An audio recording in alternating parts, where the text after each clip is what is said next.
Imagina a perfeição de você ter aquela parceria monstra no clube e ainda dar sorte de jogar junto com o seu camarada na seleção. Hoje a gente vai falar de 5 duplas aí que arrebentaram tanto no clube quanto na seleção.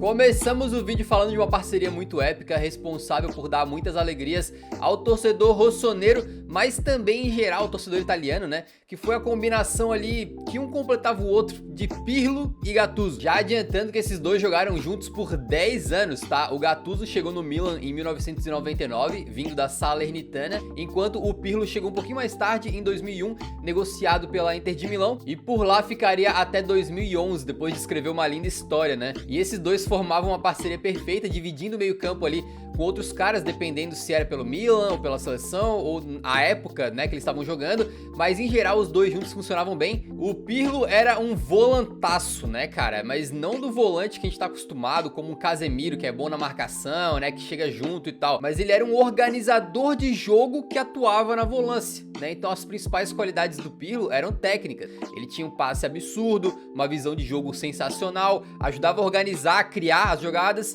e ainda era muito perigoso na bola parada. O Pirlo nunca foi um cara muito rápido, tá? Ele era o jogador assim mais lento, mas isso nunca impediu ele de atuar muito bem, porque o time meio que jogava no ritmo dele. Já o Gattuso, por outro lado, tava longe de ser esse jogador elegante e sereno, né? Não, o Gattuso sim era pegador, amigo. Jogando de segundo volante, ou até mais recuado como volante mesmo, ele era o cara da marcação, com muita energia, né? Tinha um fôlego absurdo, não tirava o pé em nenhuma dividida, muitas vezes atuando ali como uma espécie de cão de guarda, né, cara? E o Gattuso era um cara meio despirocado das ideias, tá? Então sempre seria melhor ter ele no seu time do que contra o seu time. Talvez como técnico ele seja um pouquinho mais de boa. Sometimes maybe good, sometimes maybe shit.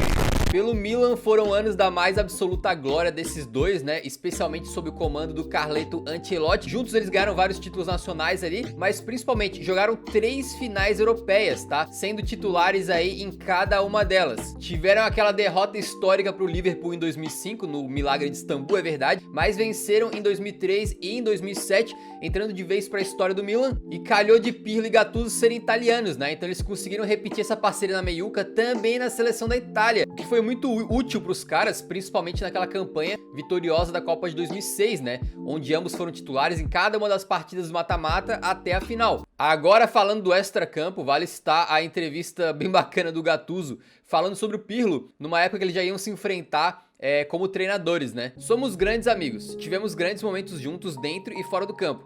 Acho que já lhe dei mais tapas do que o pai dele. Amanhã será mais um jogo de futebol, que o melhor vença, aconteça o que acontecer, continuaremos amigos no final do apito. Que lindo, cara. O Pirlo já escreveu também que a relação deles era de amizade e provocação o tempo todo. Tanto o André quanto outros jogadores do Milan e da seleção italiana gostavam de irritar o Gattuso, porque ele perdia a cabeça muito fácil, né? Aí o Pirlo falou o seguinte: em várias ocasiões ele tentou me matar com um garfo. Uma dupla que já deu muita alegria pro torcedor brasileiro e tá marcada na memória é a dos dois R's, né? Ronaldo e Roberto Carlos.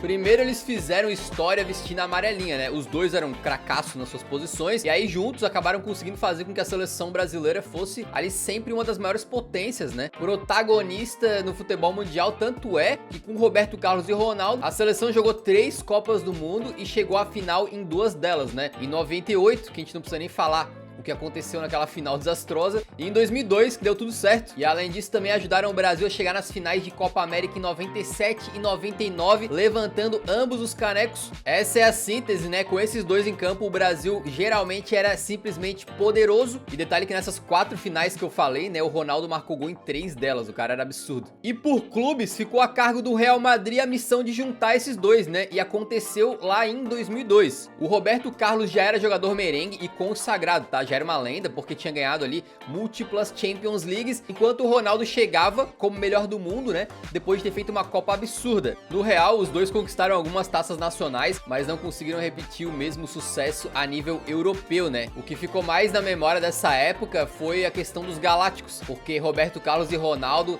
eram 2 das peças, né? Mas também tinha lá o Figo, o Beckham, o Zidane. Com essa história toda, a dupla Ronaldo e Roberto Carlos teve junto por muitos anos, né? E isso é exemplificado pelas falas do Roberto Carlos num documentário sobre a vida do Ronaldo. Dormi mais vezes com o Ronaldo do que com a minha própria mulher. Fiz tudo com o Ronaldo, com e sem limites. Desde 1993, ele é meu irmão. E eles juntos ainda vestiram a camisa de uma terceira instituição, né? Quando lá em 2009 atuaram pelo Corinthians durante um curto espaço de tempo ali. E claro, tem um lugar onde eles jogaram juntos no ataque. É verdade, como dupla de ataque mesmo.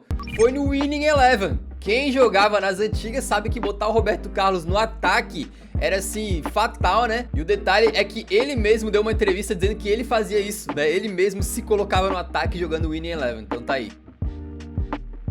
Agora, voltando um pouco do tempo, é impossível não falar da lendária dupla que foi aí, tanto em clube quanto em seleção, Franz Beckenbauer e Gerd Müller. Dois nomes gravados na história do futebol mundial, dois dos grandes craques históricos do Bayern de Munique e da seleção alemã, que é tetracampeã mundial, muito por causa desses dois caras aí. Os dois iniciaram sua trajetória no futebol profissional ao mesmo tempo, foi em 1964, quando o Beckenbauer, que foi formado no Bayern de Munique mesmo, né, sobe pros profissionais, enquanto o Gerd Müller chegou muito jovem ainda, contratado do clube Nordlingen. Vale citar que nessa época o Bayern de Munique era muito diferente do que você conhece o Bayern hoje em dia, tá? Eles não eram a potência do futebol alemão, muito menos do futebol mundial. Para vocês terem uma ideia, a Bundesliga, como campeonato organizado que é hoje, né, começou em 1963 e nessa época aí o Bayern de Munique sequer estava na elite do futebol alemão, tá? O representante da cidade era o TSV 1860 Munique.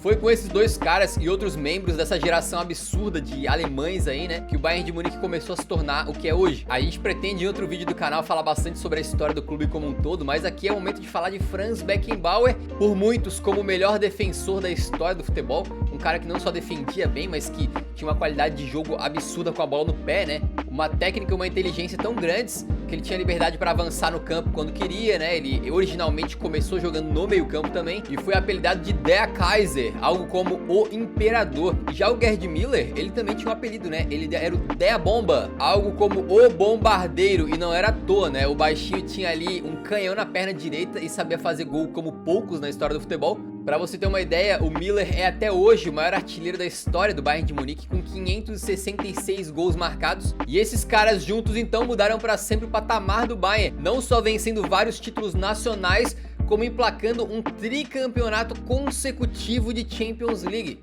Se o Bayern é o que é hoje, não tenha dúvidas que foi muito por causa desses dois e outros colegas que jogavam juntos, né? Representando a Alemanha Ocidental, Müller e Beckenbauer não fizeram diferente. Em 1972, eles conseguem ganhar a primeira Eurocopa do país e em 74 eles conseguem o segundo título de Copa do Mundo da Alemanha, né? Vencendo pra cima daquela laranja mecânica com um gol do Der Bomber, né? Do Gerd Müller na final. O Müller, que foi por muito tempo o maior artilheiro da história das Copas, ele só foi ultrapassado em 2006 pelo Ronaldo Fenômeno. Essa dupla de titãs não tava aí pra brincadeira, né, cara? Os caras conquistaram basicamente tudo, tanto por clube quanto por seleção, e a parceria também se estendia para fora dos gramados. Tive a sorte grande de jogar ao lado de Gerd Müller e também de dividir quarto por muitos anos. Não éramos apenas companheiros de equipe, mas amigos de verdade. Gerd era como um irmão para mim. Agora, falando de uma parceria mais recente, Ángel Di Maria e Messi também conseguiram compartilhar os ambientes de clube e seleção, né? Mas para eles, assim como foi com o Ronaldo e Roberto Carlos,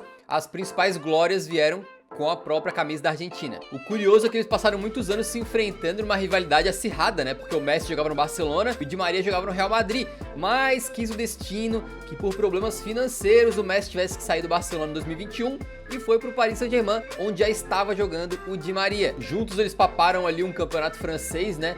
Antes do Fidel partir para a Juventus. E o detalhe é que eles devem ter gostado muito de atuar juntos, porque pela seleção eles já eram camaradas ali há muito tempo, né? A gente se conhece há muito tempo, mas é diferente estar todo dia se vendo. Você confirmou o que eu já sabia, que você é uma ótima pessoa, tanto você quanto sua família. A história deles na Argentina já começou muito vitoriosa, né? Quando os caras em 2008 conseguiram a medalha de ouro nos Jogos Olímpicos, vencendo a Nigéria na final por 1-0, gol de Di Maria com o passe do Messi. E pela seleção principal foram muitos anos desses dois caras destruindo, avançando aí nas competições com a seleção, chegando em finais e perdendo sempre. Foram múltiplas decisões perdidas de Copa América e também a Copa do Mundo de 2014, né? Quando inclusive o Di Maria deu azar e não pôde jogar a final porque estava lesionado. Tanto o Messi quanto o Di Maria passaram por problemas muito complicados na seleção, né? Durante anos, até que as coisas começaram a mudar em 2021. Foi quando eles conquistaram o primeiro título pela seleção principal, vencendo o Brasil no Maracanã para levar a Copa América daquele ano, né? Isso foi só o começo, na verdade. Em 2022, eles voltam a vencer com a Argentina, dessa vez a finalíssima cima. O jogo do campeão da Copa América, que eram eles, né, contra o campeão da Eurocopa, que era a Itália. Os caras metem 3-0 com direito a gol de Di Maria, 2 assistências do Messi. E a consagração veio na Copa do Mundo de 2022, né, que não teve jeito aí. Os caras levaram a Argentina até a final e brilharam muito nela. O Di Maria sofre um pênalti e marca um gol,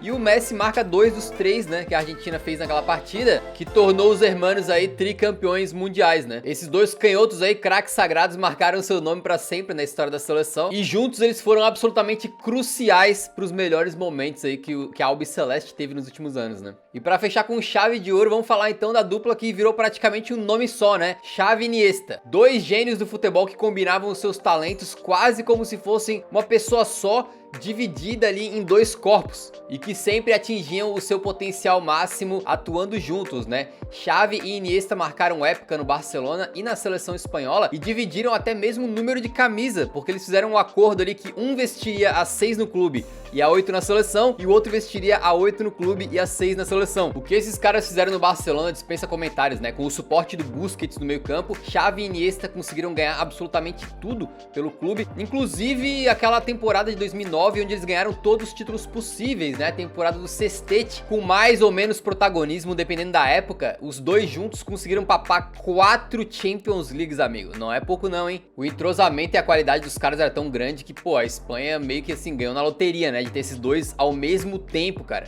Com essa parceria inigualável foi que a Espanha conseguiu ganhar todos os seus grandes troféus como seleção até hoje, né? Foram 2 Eurocopas e, claro, aquela Copa do Mundo de 2010 que veio, inclusive, com um gol do Iniesta na prorrogação, né? E a admiração entre esses dois jogadores, que jogaram praticamente a carreira inteira juntos, né, é muito grande, né? O Xavi certa vez disse sobre o Iniesta: ele tem um talento espetacular. Se falamos da pessoa, é um escândalo, um cara incrível em todos os sentidos, exemplar, altruísta, empático, jogador de equipe, vencedor, líder em campo. Se você quiser saber um pouquinho mais, a gente tem um vídeo de Times Imortais, a Espanha do Tic Tac, que conta com detalhes como foi aquela geração que venceu tudo, né? Mas Xavi e Iniesta foram uma parceria lendária, que juntos conquistaram tudo que dava pra ganhar, que se entendiam, se ajudavam e se completavam. Agora, quem foi melhor, Xavi ou Iniesta? Isso aí eu deixo pra vocês comentarem, né? Muito obrigado por assistirem o vídeo até o final, espero que vocês tenham curtido. Se curtiram, deixa o like antes de sair, que ajuda muito na divulgação do nosso trabalho, e nos vemos no próximo então. Um grande abraço, falou!